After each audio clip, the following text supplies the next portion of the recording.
and welcome to Grayson's Bedtime Story Adventures, where the stars of each tale are you, Grayson's beloved friends. Today's tale is titled The Three Princes and Their Beasts. Now, princess and princess sound very much alike, and both characters are in the story, so I'm going to change the title to The Three King's Sons and Their Beasts for clarity. Our stars for tonight's tale are 12-year-old Isaiah from Hollister, California, 10-year-old Malachi from Hollister, California, and 7-year-old Jericho, also from Hollister, California. We also have 12-year-old Elizabeth from Gilroy, California, 13-year-old Salina from San Jose, California, and 13-year-old Marina from Fremont, California. So please sit back, relax, and I hope you enjoy the enchanting tale of the Three King's Sons and Their Beasts. And as always, I have my punishment bottle with me for every time I make a mistake in the reading of the story. Once upon a time, there were three king's sons, Isaiah, Malachi, and Jericho, who had a stepsister named Salina. One day, they all set out hunting together. When they had gone some way through a thick wood, they came on a great gray wolf with 3 cubs. Just as they were going to shoot, the wolf spoke and said, "Do not shoot me. I will give each of you one of my young ones, and it will be a faithful friend to you." Oh! So the king's sons went on their way, and a little wolf followed each of them. Soon after, they came to a lioness with 3 cubs, and she too begged them not to shoot her, and she would give each of them a cub. And so it happened with a fox, a hare, a boar, and a bear, till each prince had quite a following of young beasts padding along behind them. Towards evening, they came to a clearing in the woods, where 3 birches grew at the crossing of 3 roads. The eldest prince, Isaiah, took an arrow and shot it into the trunk of one of the birch trees. Turning to Malachi and Jericho, he said, "Let each of us mark one of these trees before we part on different ways. When any one of us comes back to this place, he must walk around the trees of the other 2, and if he sees blood flowing from the mark in the tree, he will know that that brother is dead. But if milk flows, he will know that his brother is alive." So each of the king's sons did as Isaiah had said. And when the 3 birches were marked by their arrows, they turned to Salina and asked her with which of them she meant to live with.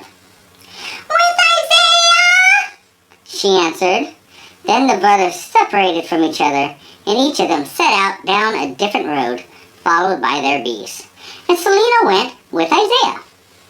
After they had gone a little way along the road, they came into a forest, and in one of the deepest glades, they suddenly found themselves opposite a castle, in which there lived a band of robbers.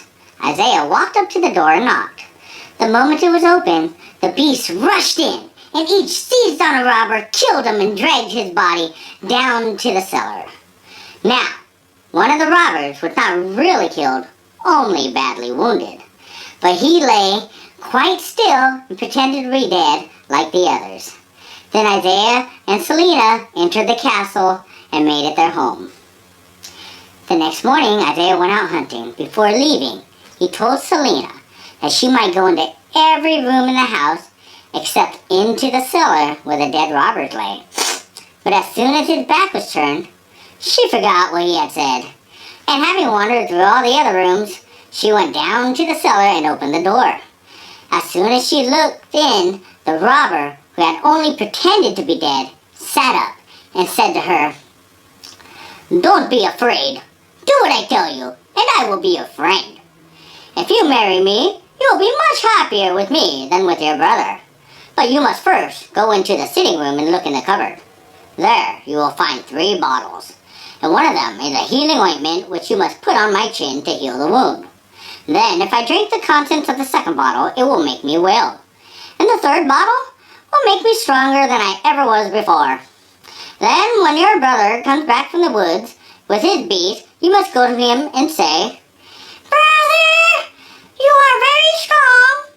If I were to fasten your thumbs behind your back with a stout silk cord, could you wrench yourself free?' that he cannot do it, call me. Call me, okay? When the brother came home, Salina did as the robber had told her and fastened the brother's thumb behind his back. But with one tug, sounds like a punishment.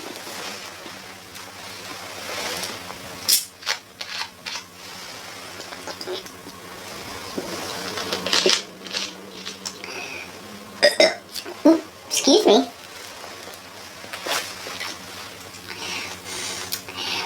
But with one tug, he set himself free and said to her, "Sister, that cord is not strong enough for me."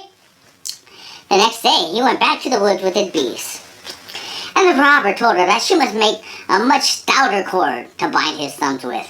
But again, Isaiah freed himself, though not as easily as the first time.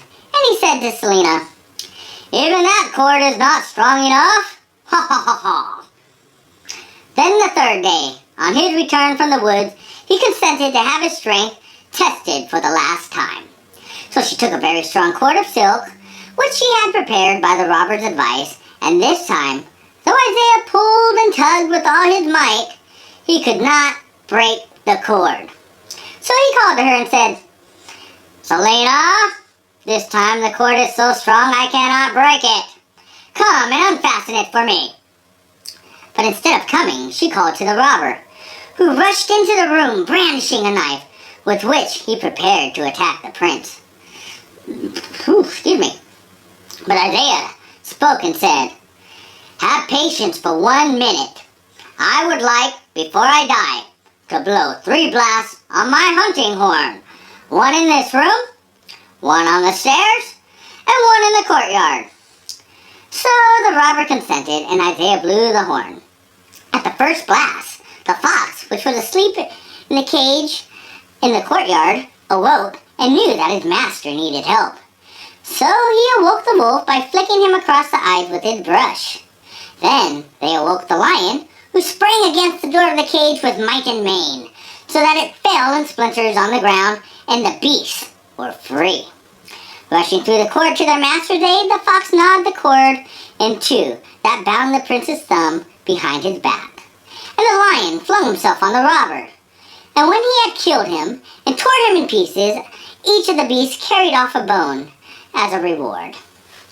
Then Isaiah turned to Salina and said, "I will not kill you, but I will leave you here to repent."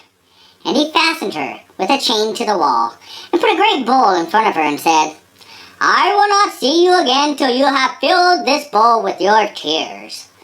So saying, he called his beast and set out on his travels. When he had gone a little ways, he came to an inn.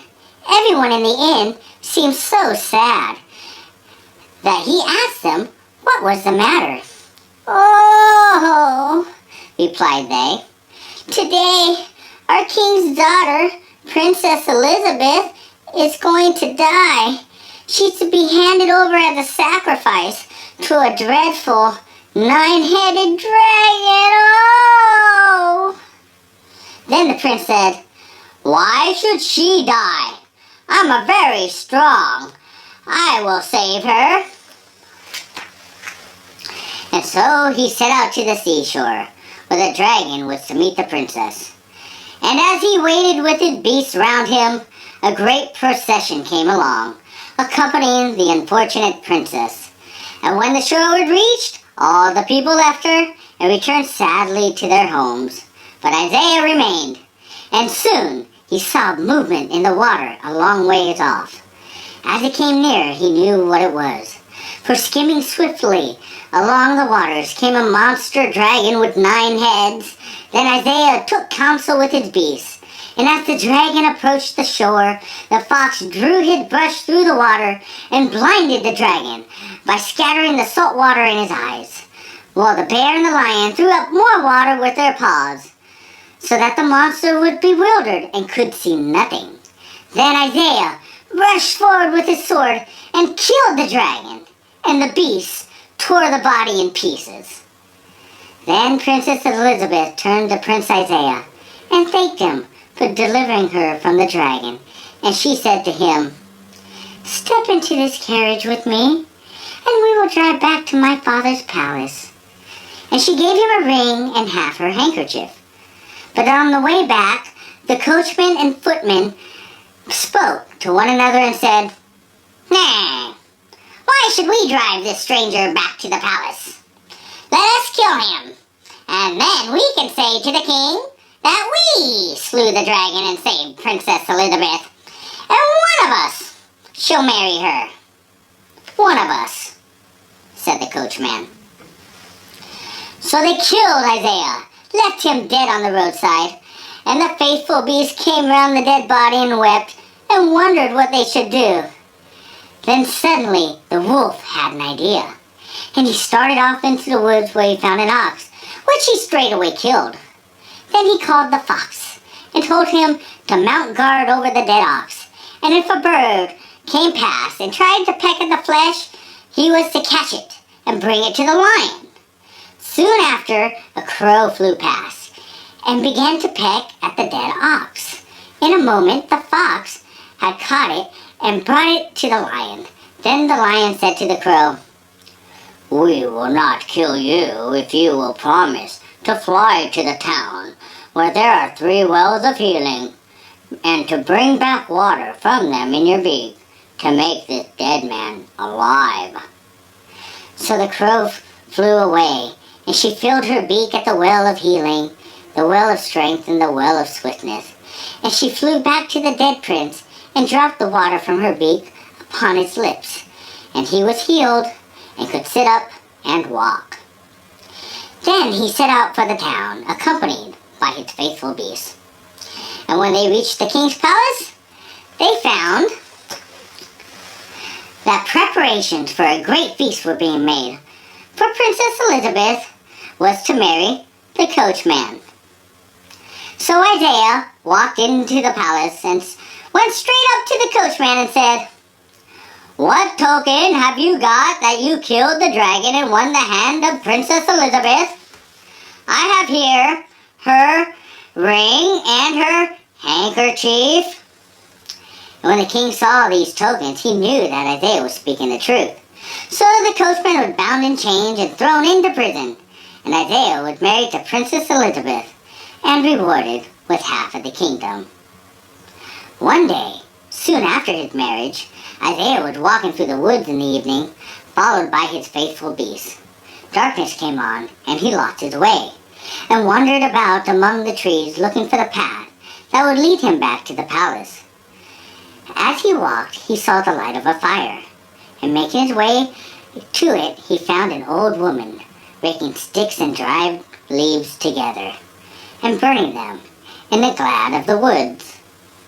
As he was very tired, and the night was very dark, Isaiah was determined not to wander further.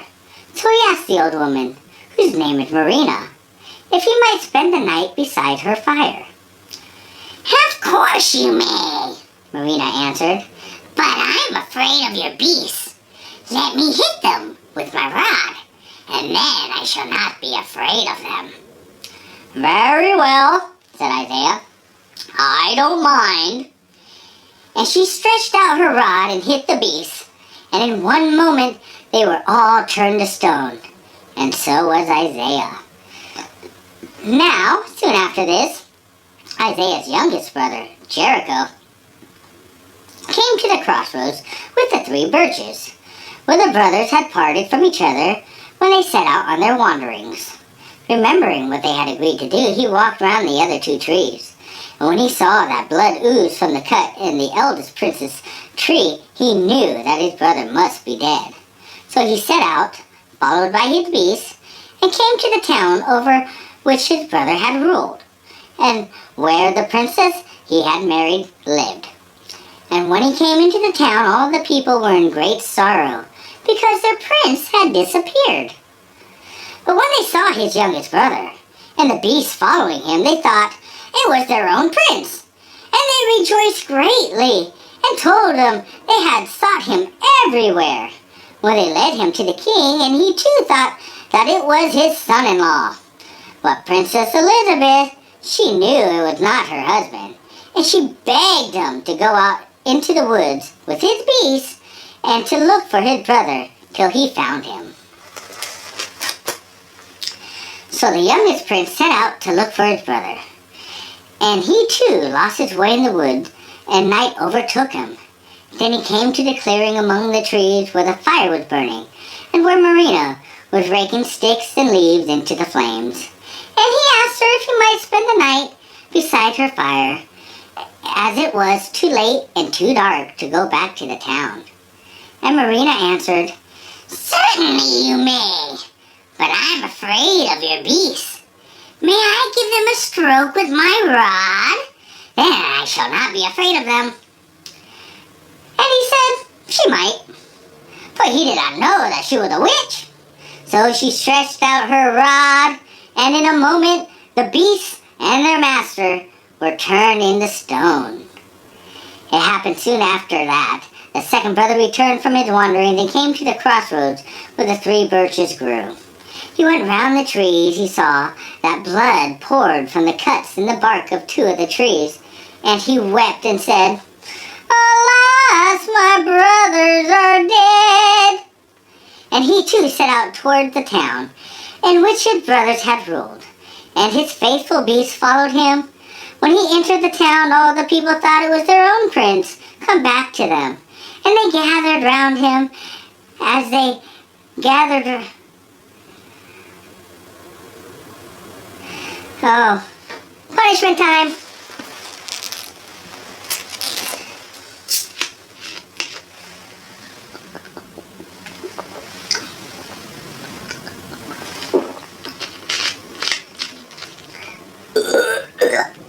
Excuse me.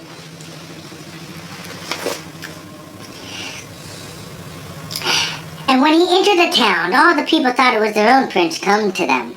And they gathered round him as they had gathered round his youngest brother, and asked him where he had been and why he had not returned. And they led him to the king's palace. But Princess Elizabeth knew that he was not her husband. So when they were alone together, she besought him to go and seek for his brother and bring him home.